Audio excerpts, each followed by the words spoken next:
They could stop. They could absolutely stand still, and they could go Mach 10 or more at any time. I didn't know what it was, but I knew it was not of this earth. And it was at least twice the size of a 747, like two Boeing 747 airliners nose to tail. They were about 4 feet tall. They had that same large cranial structure, the giant black sweeping eyes, almost no nose, a hint of a mouth. I know there are craft. I know those craft have shut down nuclear missiles. I know they're seen over bases, military bases. UFO sightings that cannot be explained in convention. The little ones took me to the door, let go of my hand, and I walked on board the craft with these two tall, blonde. I recalled going into the craft. I recalled an examination, being on a table. I recalled seeing a lot of equipment.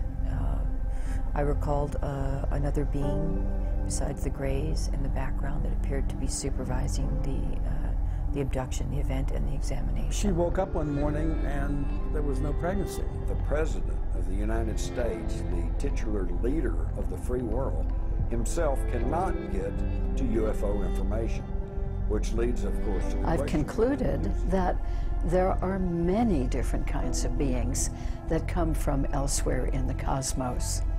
And these beings of many different types have their own agenda. First, the evidence is overwhelming that planet Earth is being visited by intelligently controlled extraterrestrial spacecraft. In other words, the scientific community is relentlessly hostile. It's not that they're puzzled or even just skeptical. They are relentlessly hostile to the subject, and increasingly so over the years. Case, when we've got clear ground evidence, the cow. In 1947 at Roswell, that technology would be so superior to human technology. We are being visited and have been visited by alien spacecraft and alien beings, and our governments around the world have covered it up. There's no question in my mind. I'm a journalist. I've been a journalist for almost 40 years. And I know because I've seen them, because I've seen creatures. They didn't really know what they were dealing with. They also did not understand the technologies. And I think that they also didn't know why these visitors were here. For example, the big increase in all the sightings around the world happened at the time when we began to detonate nuclear weapons. This is not an accident.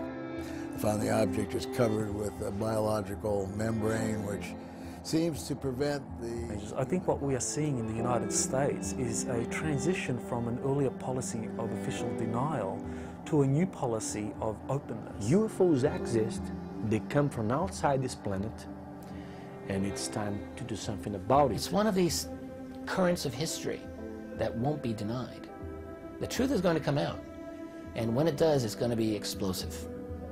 So once we get that out, we will go back and completely reassemble the 20th century, rewrite it in a way, and may have to go back and rewrite a significant portion of the entire last 12,000 years.